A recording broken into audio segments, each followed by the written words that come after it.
Hello' everyone, আজি শিকিলোঁ boil চিকেনৰ এটা চিম্পল ৰেচিপি লৈ। আৰু সম্পূৰ্ণ ৰেচিপিটোৰ কাৰণে আপোনালোক সকলোৱে ভিডিঅ'টো শেষলৈকে চাই থাকিব, স্কিপ নকৰাকৈ। মই ষ্টেপ বাই ষ্টেপ দেখাই গৈছোঁ। তো দেৰি নকৰি ভিডিঅ'টো আৰম্ভ কৰোঁ। প্ৰথমে মই ৰেচিপিটোৰ কাৰণে 3টা পিঁয়াজ লৈছোঁ। পিঁয়াজ 3টা মই ধুনীয়াকৈ চপ কৰি লৈছোঁ সৰু সৰুকৈ। এয়া পিঁয়াজখিনি ৰেডি হৈ গৈছে। তাৰপিছতে মই নহৰু আদাখিনি ৰেডি কৰি ল'লোঁ। এইখিনি মই গ্ৰাইণ্ড কৰি লৈছোঁ।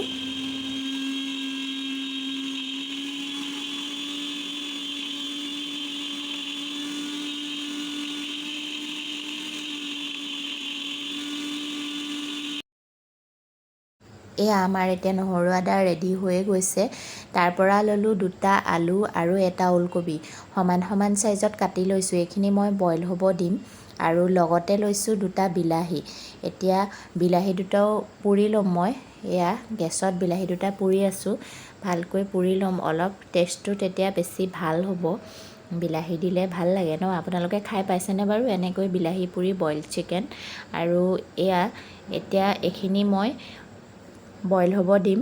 এটা চিটি মাৰিব দিম, তেতিয়া সোনকালে হ'ব। তো এয়া এইখিনি আমাৰ বিলাহী পোৰা হৈয়ে গৈছে। বিলাহীখিনি পূৰা ধুনীয়াকৈ পুৰি লৈছোঁ আৰু এতিয়া চাফা কৰি ল'ম মই এইখিনি।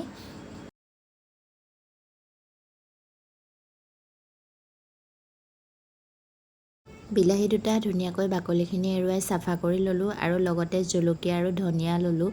আৰু এয়া বিলাহী দুটাও গ্ৰাইণ্ড কৰি লৈছোঁ অলপমান। তাৰপিছতে এয়া মাংসখিনি ধুই ৰেডি কৰি লৈছোঁ।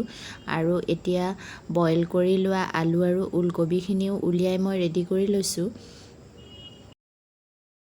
কুকাৰটো গৰম হ'লত এয়া মাংসখিনি দি দিছোঁ। পানীটো অলপ শুকাবৰ কাৰণে মই মাংসখিনি এনেকৈ অলপ টাইম ভাজি ল'ম।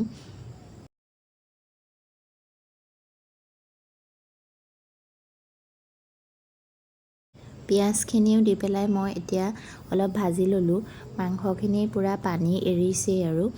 তো এয়া এইখিনি ভালকৈ এতিয়া ভাজি থাকিম মই। আপোনালোকে শেষলৈকে চাই থাককচোন। এনেকৈ বইল চিকেন কোনে কোনে ভাল পায় বাৰু কমেণ্ট কৰি জনাবচোন। আৰু জলকীয়াকেইটাও দি দিলোঁ, কেঁচা জলকীয়াকেইটা। তাৰপিছতে নহৰু আদাখিনি দিলোঁ। অলপ টাইম লৰাই যাম, এনেকৈ লৰাই থাকিম মাংসখিনি।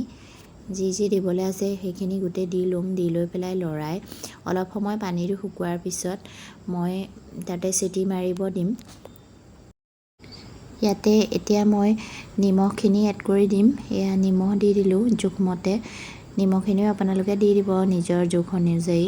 আৰু জ্বলা যদি বেছিকৈ খাব খোজে দিব পাৰে।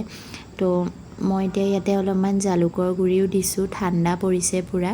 জালুকখিনি দিলে অলপ ভাল লাগে। জালুকৰ গুড়ি চৰ্দিও হৈ আছে, সেইকাৰণে জালুকৰ গুড়ি দি দিছোঁ বেছিকৈ। জ্বলাকেইটা সেইকাৰণে মই ফালি দিয়া নাই। এতিয়া এনেকৈ লৰাই থাকিম। তাৰপিছতে মই বইল কৰি থোৱা আলু আৰু ওলকবিখিনিও এড কৰি ল'ম। এয়া আলু আৰু ওলকবিখিনি দি লৈছোঁ। দি লৈ পেলাই এতিয়া অলপ সময় লৰাম। এইখিনি লৰাই পেলাই তাৰ পৰা মই চিটি মাৰিব দিম। তো বইল চিকেন ৰেডি হৈয়ে যাব। চাই থাকক আপোনালোক সকলোৱে শেষলৈকে।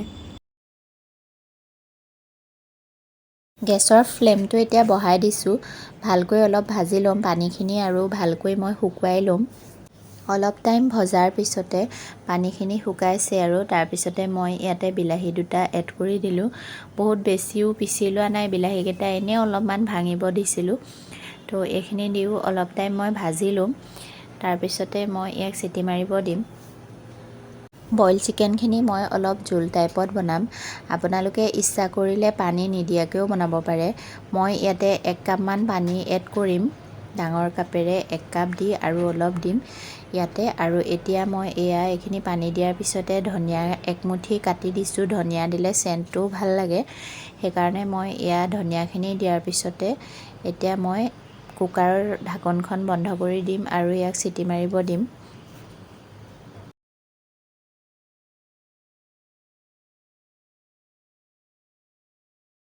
10-15 মিনিটমান পিছতে এয়া চিটি মাৰিব দিছোঁ। 4-5টামান চিটি মাৰিব দিছোঁ। আৰু মই আলু আৰু ওলকবিখিনি বইল কৰিয়ে লৈছোঁ আৰু মাংসখিনি আগতে ভাজি লৈছোঁ, সেইকাৰণে বহুত বেছিও চিটি মাৰিব নালাগে। তো বইল কৰি নল'লে 10-12টামান চিটি মাৰিব লাগে, তেতিয়াহে ভালকৈ সিজে। তো আমাৰ এয়া বইল চিকেন ৰেডি হৈয়ে গ'ল। কালাৰটো বইল যেন লগাই নাই ন, পূৰা বিলাহী দিয়াৰ কাৰণে। তো এয়া মই খাবৰ কাৰণে ৰেডি কৰি ল'লোঁ। আপোনালোকৰ ৰেচিপিটো যদি ভাল লাগিলে তেতিয়াহ'লে এবাৰ এনেকৈ ট্ৰাই কৰি চাব আৰু কেনেকুৱা পালে কমেণ্ট কৰি জনাবলৈ নাপাহৰিব। আৰু নতুনকৈ চাই থকাসকলে মোৰ চেনেলটো ছাবস্ক্ৰাইব কৰি দিব। আজিলৈ আহিলোঁ দেই, বাই বাই।